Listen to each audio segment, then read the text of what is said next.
আমাদের জীবনে গুরুজনেরা, জ্ঞানী মানুষজন সবসময় একটা কথা বলেন, ধৈর্য ধরো।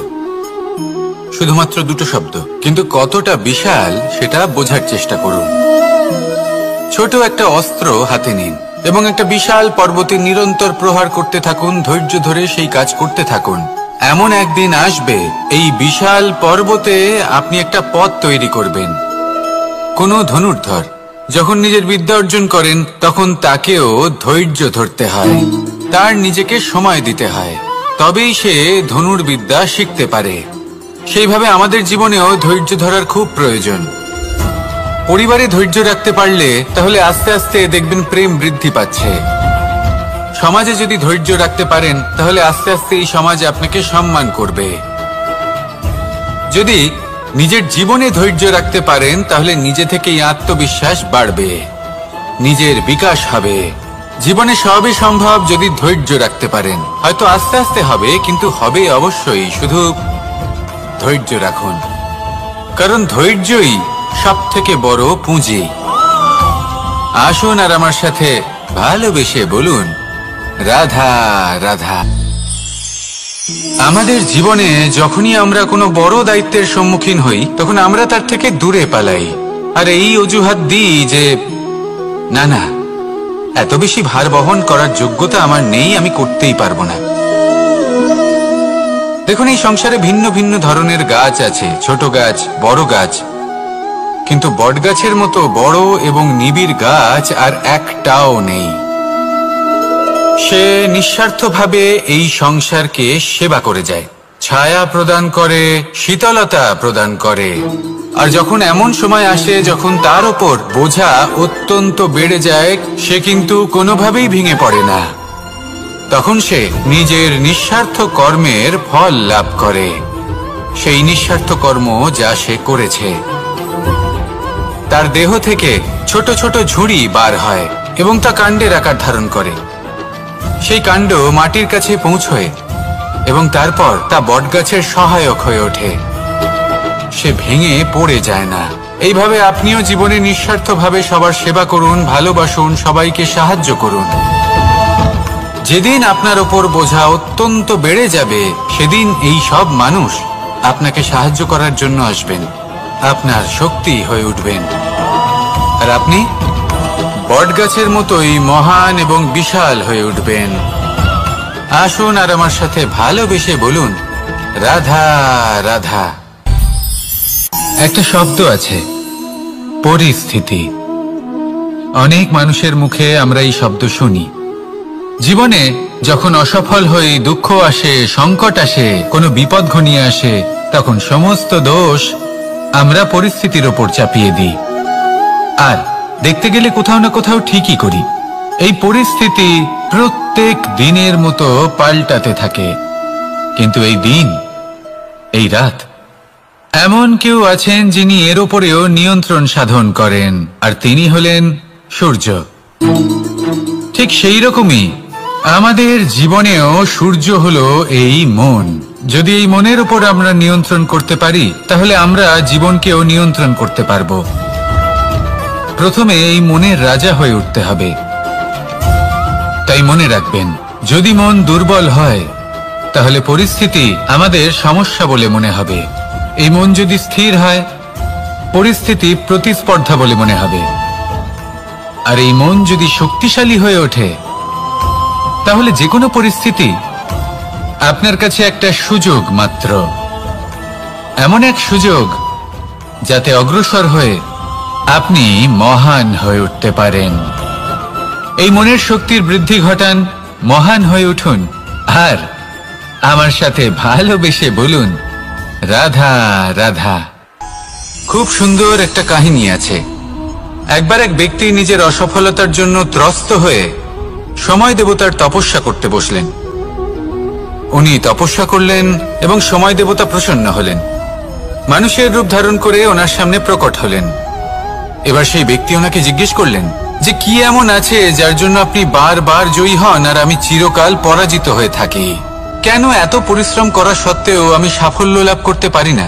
তখন সময় দেবতা উত্তর দিলেন যে দিন হোক বা রাত, ঝড় হোক বা ভূমিকম্প, রোদ হোক বা বৃষ্টি হোক, সময়ের সূত্রপাত হোক বা প্রলয়, আমি থামি না, আমি চলতেই থাকি। আর সেই জন্য যিনি থেমে যান তিনি পরাজিত হন আর আমি জয়ী হই। এটাই আমাদের শিখতে হবে। জীবনে সবসময় চলতে থাকুন, কখনো থামবেন না। হ্যাঁ, কিছুক্ষণের জন্য বিরতি নিতে পারেন, বিশ্রাম করার জন্য, নিজেকে আরো সশক্ত করে তোলার জন্য, কিন্তু থেমে যাবেন না। নিরন্তর কর্ম করতে থাকুন, পরিশ্রম করতে থাকুন, তবেই এই সংসার আপনাকে মনে রাখবে। আসুন আমার সাথে ভালোবেসে বলুন, রাধা রাধা। মানুষ তার জীবনে দুই ধরনের পরিস্থিতিকে খুব ভয় পায়। এক, কোনো কারণবশত কারোর সামনে নত হওয়া। দুই, কোনো কারণে নিজের চরিত্র থেকে, নিজের মূল্যবোধ থেকে বিচ্যুত হওয়া। এবার কেন হয় এরকম যে কথায় কথায় কারোর সামনে নত হতে হয়? কেন বারংবার নিজের চরিত্র থেকে চ্যুত হতে হয়? এরকম কেন হয়? এটা তখনই হয় যখন আমাদের শিক্ষা এবং মূল্যবোধের অভাব থাকে। যদি মানুষের মধ্যে প্রকৃত শিক্ষা থাকে তাহলে এই সংসারে কোনো সময় এবং কারোর সামনেই নত হওয়ার কোনো প্রয়োজন নেই। যদি মানুষের মধ্যে মূল্যবোধ থাকে তাহলে তাকে নিজের মূল্যবোধ বা চরিত্র থেকে বিচ্যুত হতে হয় না, তা সে যাই হয়ে যাক না কেন। কোনো বালককে যদি জন্ম থেকেই সুশিক্ষার অধিকারী করা হয়, শিক্ষিত করা হয়, মূল্যবোধের অধিকারী করা হয়, তবে সে এই সংসারে এমন কর্ম করবে যাতে সে নিজেকে, নিজের পরিবারকে, সমগ্র সমাজকে গর্বিত করতে পারে। শিক্ষা লাভ করুন, মূল্যবোধ লাভ করুন এবং আমার সাথে ভালোবেসে বলুন, রাধা রাধা। আমাদের সকলের জীবনে একটা লক্ষ্য থাকে যেটা আমরা লাভ করতে চাই।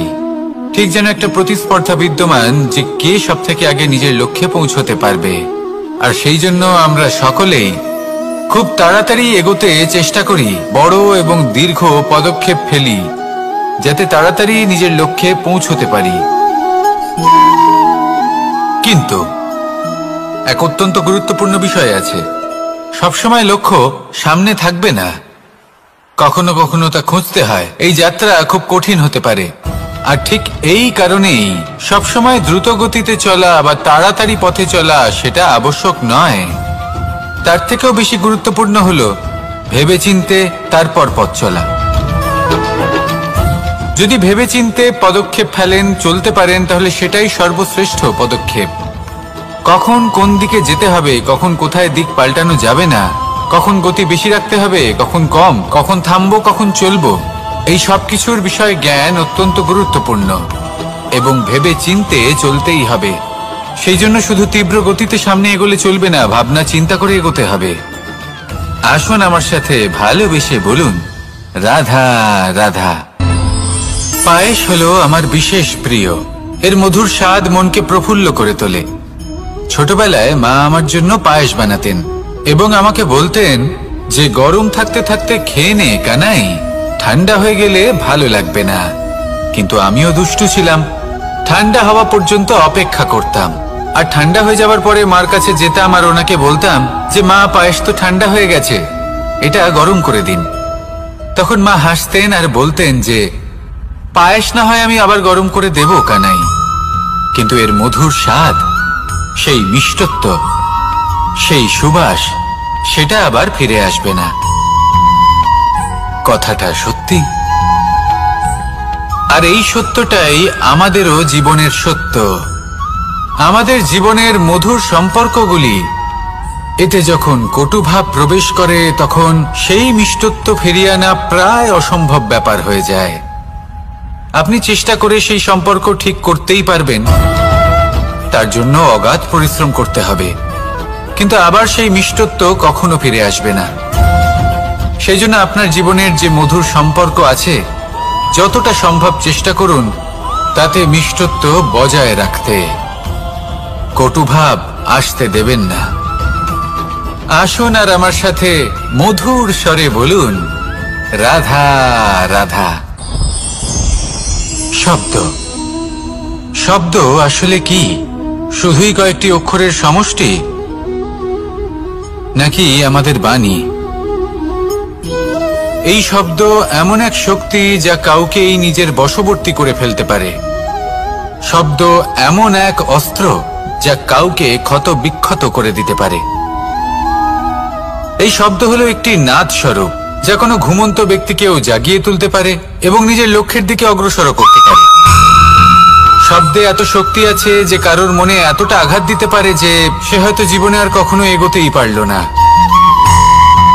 তাহলে এই শব্দের প্রয়োগ খুব ভেবেচিন্তে করবেন। এবং এই শব্দের মতোই হলো নীরবতা।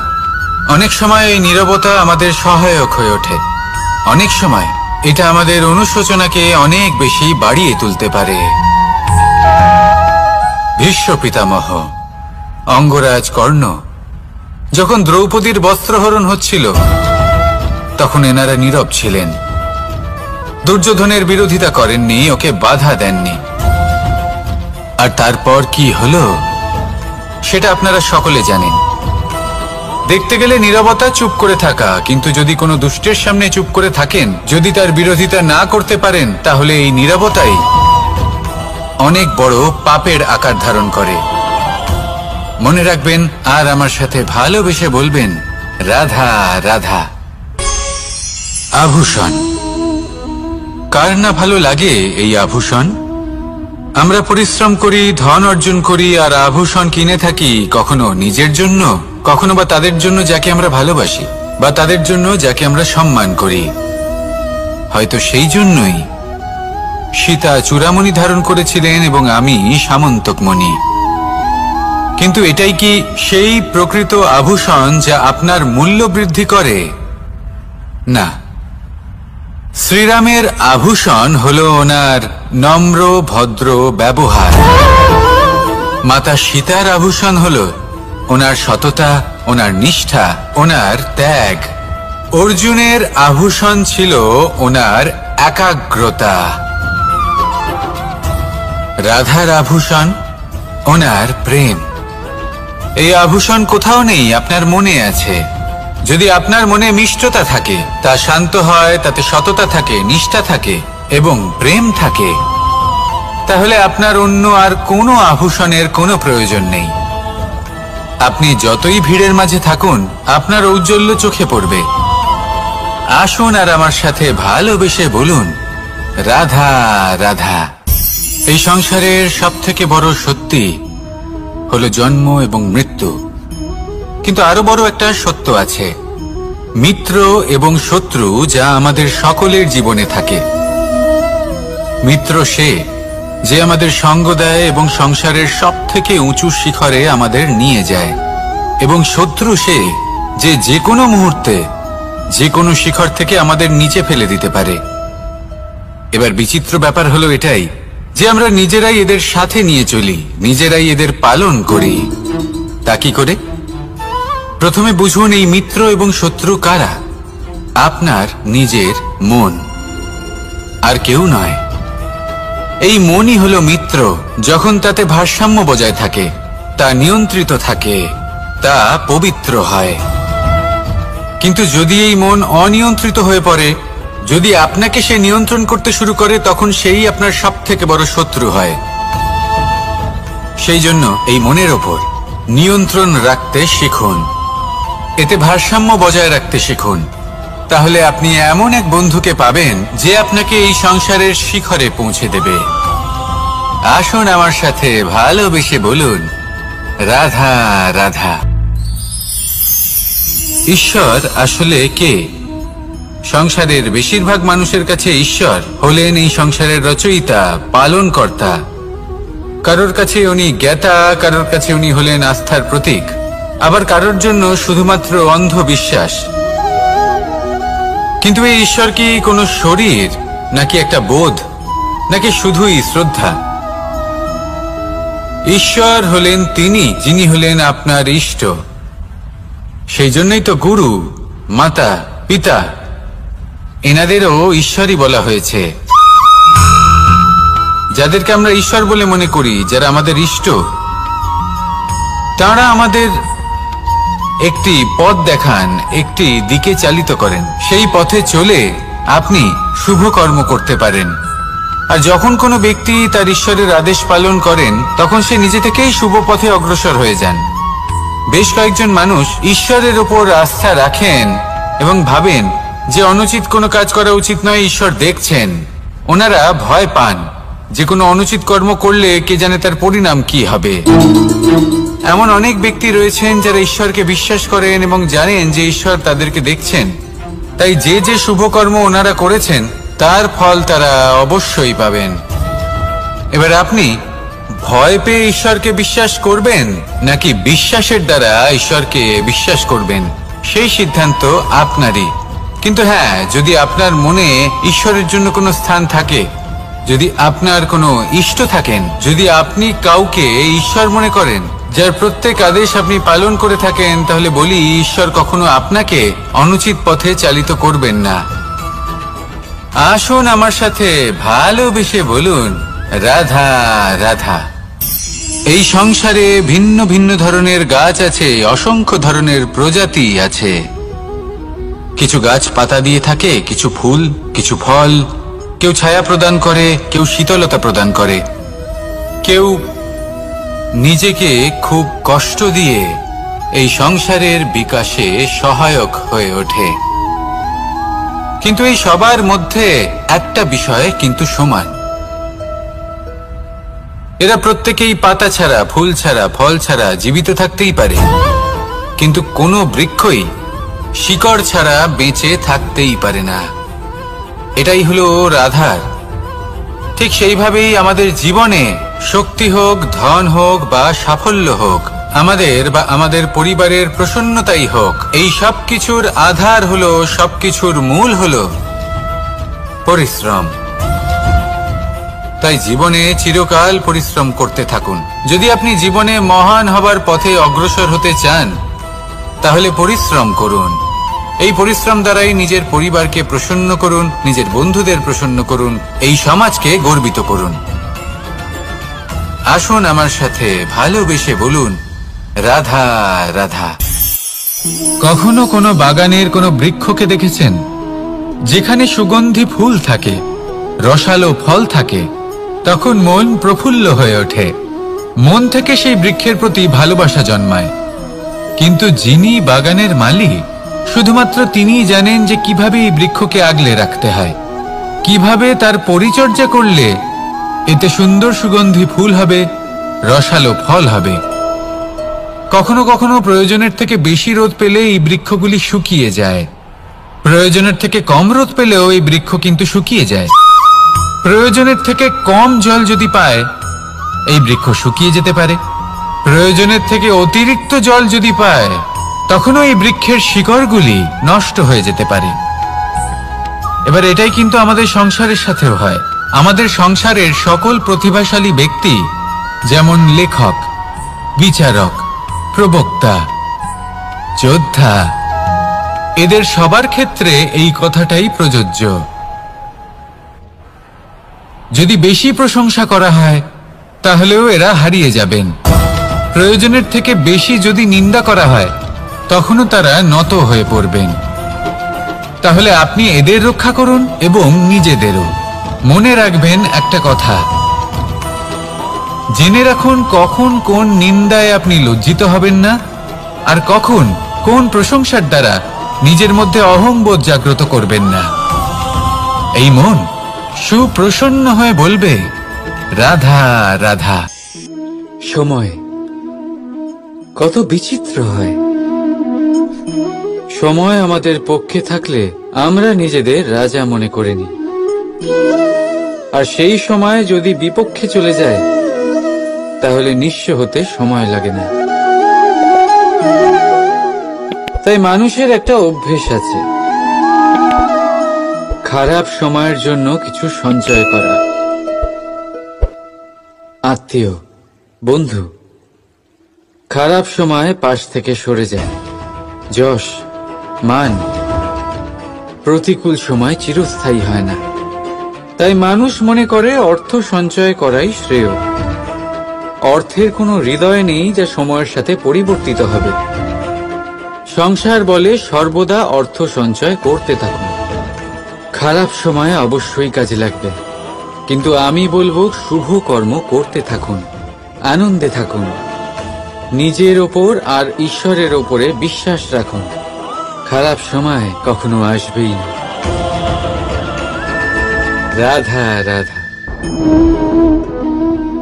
মানুষ নিজের পরিবারের জন্য কত কিছুই না করে, দিন রাত পরিশ্রম করতে থাকে যাতে তার পরিবারের প্রয়োজন পূরণের জন্য অর্থ রোজগার করতে পারে। কিন্তু শুধু অর্থ রোজগার করাটাই কি যথেষ্ট? আপনি বলবেন হ্যাঁ, নিশ্চয়ই।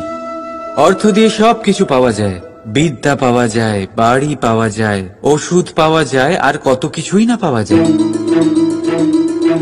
এই সব একটা পর্যায় পর্যন্ত সঠিক, কিন্তু একটু মন দিয়ে ভেবে দেখুন, যখন কোনো শিশু অসুস্থ হয়ে পড়ে তখন সে ওই তিক্ত ওষুধ কেন খেয়ে নেয়?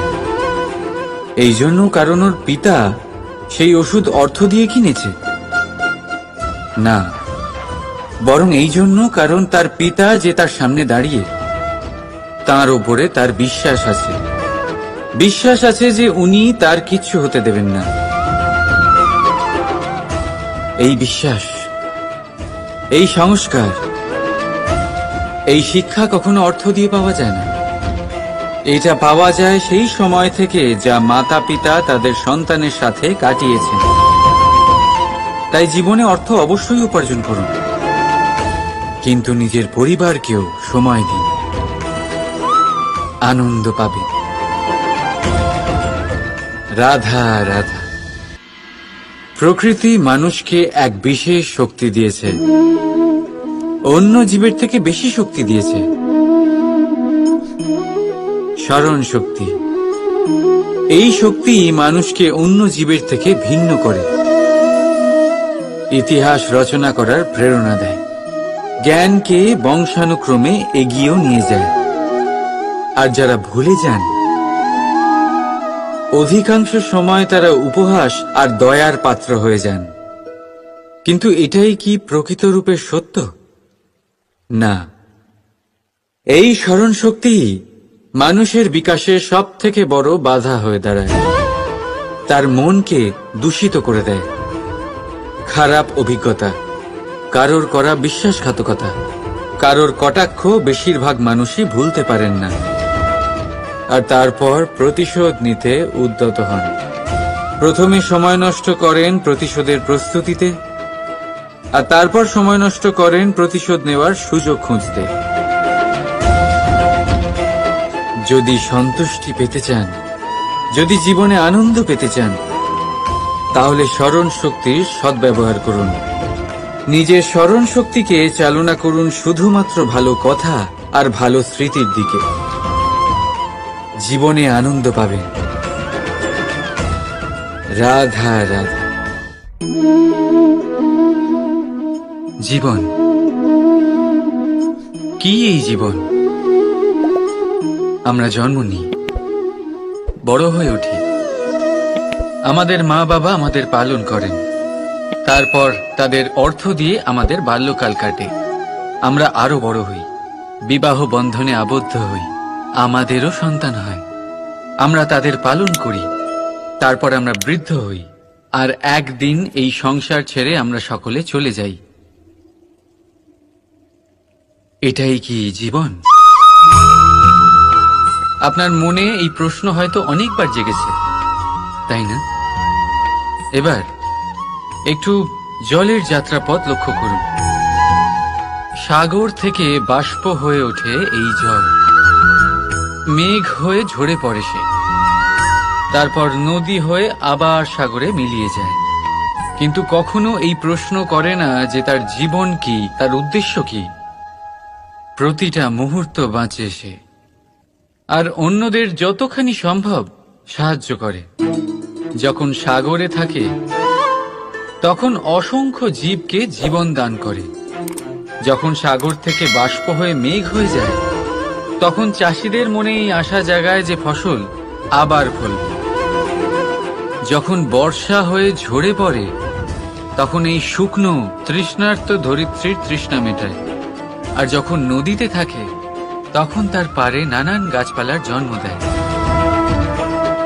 কিন্তু ভাবুন, জল কি কখনো এটা ভাবে যে তার জীবন কি বা তার জীবনের উদ্দেশ্যটাই বা কি?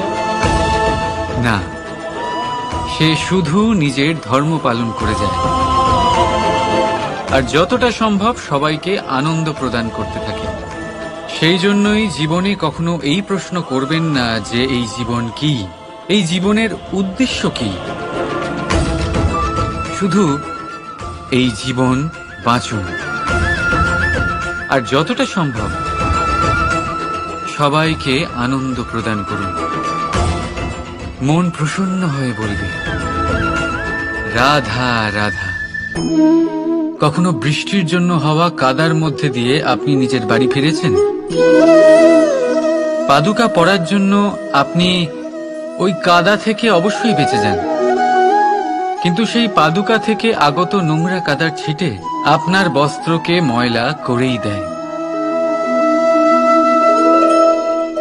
কিন্তু তাও সেই ছিটের জন্য আপনার বস্ত্র ময়লা হয়ে যাবে, সেই জন্য আপনি পাদুকা পরা ছেড়ে দেন না। ঠিক সেইভাবেই জীবনে এমন কিছু মানুষও আসেন যারা পাদুকার মতো হন, যারা আপনাকে কাদার থেকে বাঁচিয়ে নেন, কিন্তু বস্ত্ররূপী আপনার মনের উপরে আশঙ্কার দাগ ছেড়ে যান। এইসব মানুষের জন্য নিজের মন ছোট করার কোনো প্রয়োজন নেই। প্রয়োজন আছে শুধু এটা ভাবার যে আপনি নিজের পা কাদার থেকে বাঁচাবেন নাকি আপনার বস্ত্র।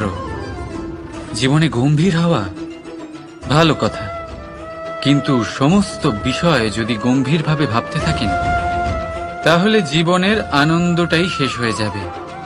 এই সংসার অস্থায়ী, এখানে এমন কিছুই নেই যা চিরকাল জীবিত থাকবে। তাই যতক্ষণ এই জীবন আছে সন্তুষ্টি আর আনন্দ নিয়ে বাঁচুন। নিজের ওপর আগত কাদার ছিটের দিকে মন দেবেন না, শুধু আনন্দ বিতরণ করুন। মন প্রসন্ন হয়ে বলবে রাধা রাধা।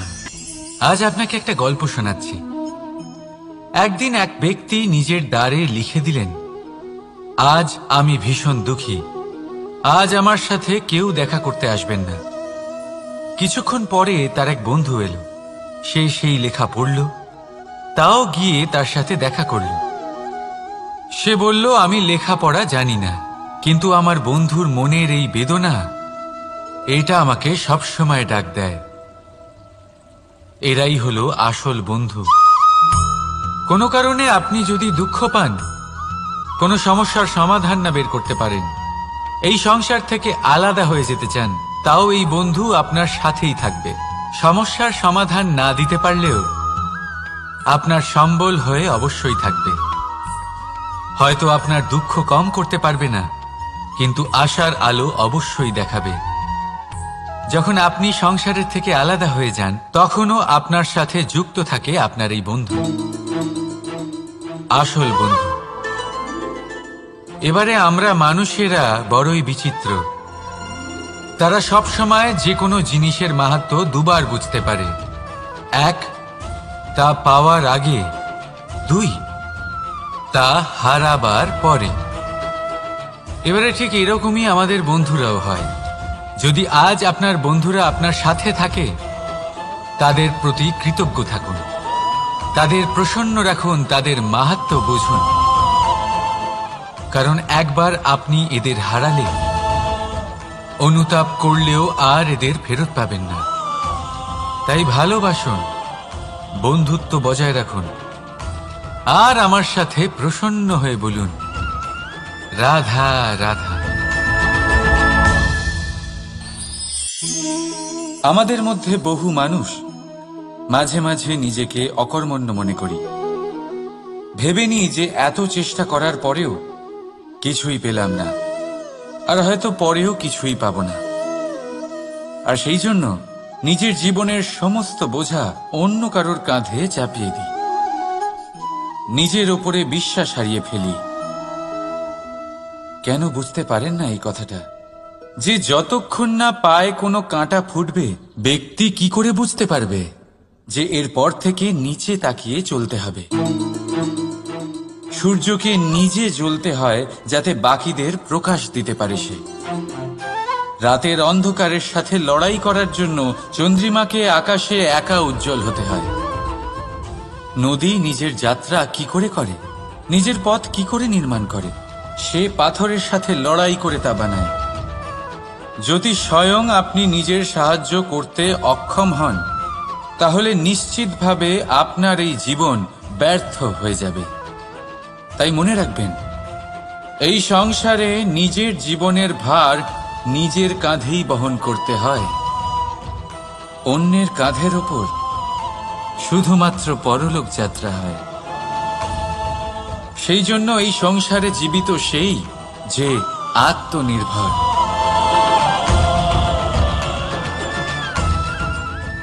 রাধা রাধা। সময়, কথায় বলে সময়ের পূর্বে কিছুই হয় না।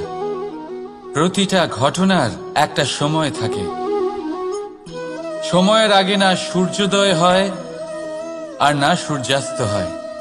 সময়ের পূর্বে গাছে না ফুল ফোটে না ফল ধরে। কিন্তু একটা কথা ভেবে দেখুন, যদি বর্ষা আসার আগে কৃষক ভূমিকে না প্রস্তুত করে, বীজ রোপণ না করে, তাহলে কি ফসল ফলবে?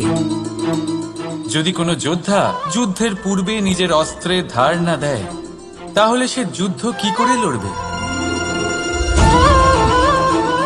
এর মানে এটাই হলো যে সময় আপনার যখন আসার তখন অবশ্যই আসবে, কিন্তু ততক্ষণ এটাও গুরুত্বপূর্ণ যে আপনি নিজেকে তার জন্য তৈরি রাখুন। কারণ এই সুযোগ, এই কথাটা শুনতে যত ছোট, এটা আসেও ততটা কম সময়ের জন্য, তারপর চলেও যায়।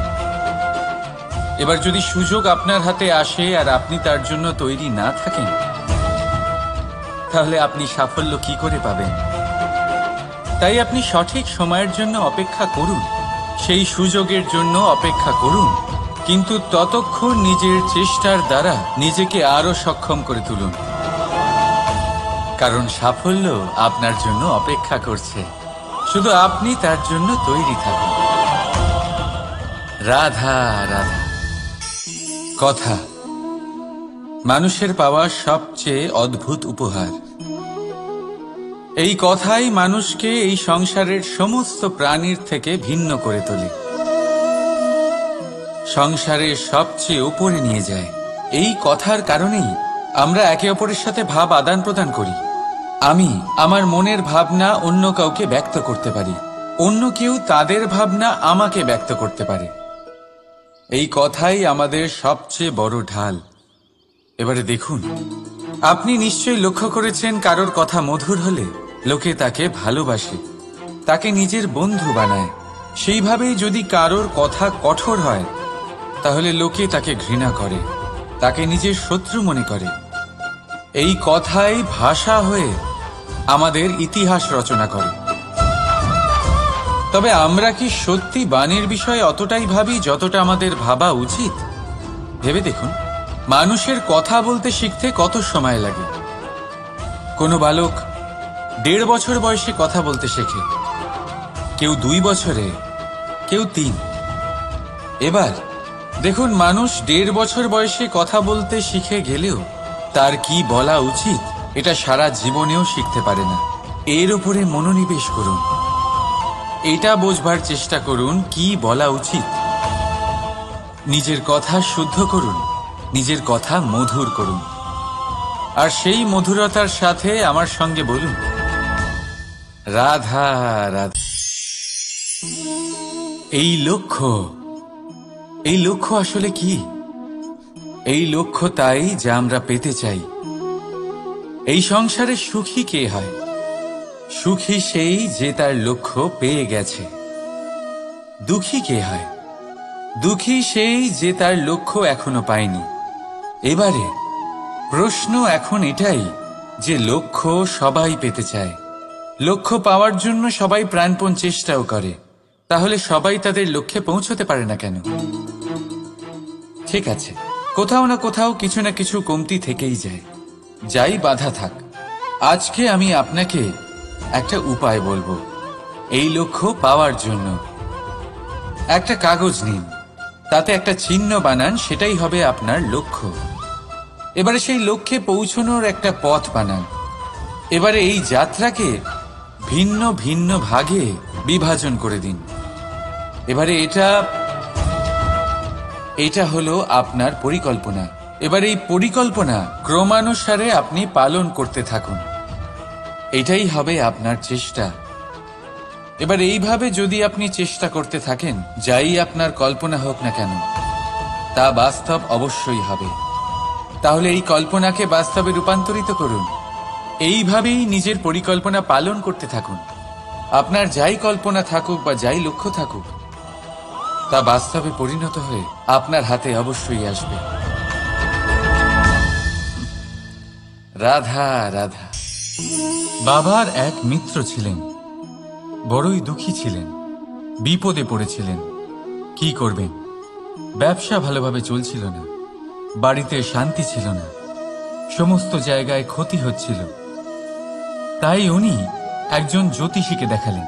জ্যোতিষী বললেন, আপনার যে বাড়ি আছে সেটা আপনার জন্য অশুভ, আপনার এই বাড়ি পাল্টে ফেলুন। উনি বাড়ি পাল্টে ফেললেন, তবুও ওনার সমস্যার সমাধান হলো না। তারপর একজন জ্ঞানী ব্যক্তি ওনাকে বললেন যে আপনার জামা কাপড়ের যে রং সেটা বিপদকে আমন্ত্রণ জানাচ্ছে, এই জামা কাপড়গুলিকে পাল্টে ফেলুন। উনি সেগুলো পাল্টে ফেললেন, তাও সমস্যার সমাধান হলো না। আবার একজন জ্ঞানী ব্যক্তি বললেন যে আপনার আশেপাশে যে মানুষজন রয়েছে তারা এটা চায় না যে আপনি সফল হন, তারা আপনার ক্ষতি চায়, তাদের সাথে সমস্ত সম্পর্ক ভেঙে ফেলুন। তো উনি সম্পর্ক ভেঙে ফেললেন, কিন্তু তাতেও ওনার জীবনে কোনো পরিবর্তন এলো না। তার মানে তিনি বাড়ি পাল্টালেন, জামা কাপড় পাল্টালেন, সম্পর্ক পাল্টালেন, যেটা পাল্টালেন না তা হলো স্বভাব। এই যে স্বভাব, এটা অত্যন্ত গুরুত্বপূর্ণ। এই স্বভাবই আপনার ব্যক্তিত্ব তৈরি করে। তাই নিজের স্বভাব শুধরে ফেলুন, তাতে ভালো পরিবর্তন আনুন, সব কিছু ভালোই হবে। রাধা রাধা। ক্রোধ। লোকে বলে যে এই ক্রোধ পাপেরই মূল, কিন্তু সত্যি কি এই ক্রোধ পাপের মূল? একটু ভেবে দেখুন, এই ক্রোধ বাস্তবে আসলে কি? এই ক্রোধ একটা অনুভূতি যা আপনার মধ্যে হঠাৎই অসীমিত তেজ সঞ্চালন করে। এবারে আমি আপনাকে কিছু উদাহরণ দিচ্ছি যাতে আপনি বুঝতে পারেন যে ক্রোধ আপনার জন্য ভালো কি না। যদি কারোর সাথে অন্যায় হয় আর এটা দেখে আপনার ক্রোধ হয়, আর এই ক্রোধ আপনাকে তার সাহায্য করতে প্রেরণা যোগায়, তাহলে এই ক্রোধ অবশ্যই ভালো। যদি কোথাও আপনি দেখেন যে কোনো নারীর উপরে অত্যাচার হচ্ছে আর সেটা দেখে আপনার ক্রোধ হয়, আর এই ক্রোধ আপনাকে তার সাহায্য করতে সাহস যোগায়, তাহলে এই ক্রোধ অবশ্যই ভালো। যদি এই সংসারে কোথাও আপনি কোনো অনৈতিক কাজ বা ছলনা দেখেন আর আপনার তাতে ক্রোধ না হয়, কিছুই অনুভব করেন না, তাহলে এটা কাপুরুষতা। তার মানে এটাই যে আপনি আপনার মনুষ্যত্ব হারিয়ে ফেলেছেন। তাই এটা বোঝার চেষ্টা করুন, আপনার ক্রোধের তেজের ব্যবহারের ওপরে নির্ভরশীল হলো এই ক্রোধ আপনার জন্য পাপের সমান, নাকি এই ক্রোধ আপনার জন্য পুণ্যের স্থাপক। রাধা রাধা। বাবার এক মিত্র ছিলেন, বড়ই দুঃখী ছিলেন, বিপদে পড়েছিলেন। কি করবেন? ব্যবসা ভালোভাবে চলছিল না, বাড়িতে শান্তি ছিল না, সমস্ত জায়গায় ক্ষতি হচ্ছিল। তাই উনি একজন জ্যোতিষীকে দেখালেন। জ্যোতিষী বললেন, আপনার যে বাড়ি আছে সেটা আপনার জন্য অশুভ, আপনার এই বাড়ি পাল্টে ফেলুন। উনি বাড়ি পাল্টে ফেললেন, তবুও ওনার সমস্যার সমাধান হলো না। তারপর একজন জ্ঞানী ব্যক্তি ওনাকে বললেন যে আপনার জামা কাপড়ের যে রং সেটা বিপদকে আমন্ত্রণ জানাচ্ছে।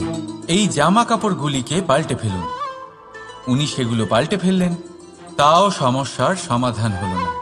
আবার একজন জ্ঞানী ব্যক্তি বললেন যে আপনার আশেপাশে যে মানুষজন রয়েছে তারা এটা চায় না যে আপনি সফল হন, তারা আপনার ক্ষতি চায়, তাদের সাথে সমস্ত সম্পর্ক ভেঙে ফেলুন।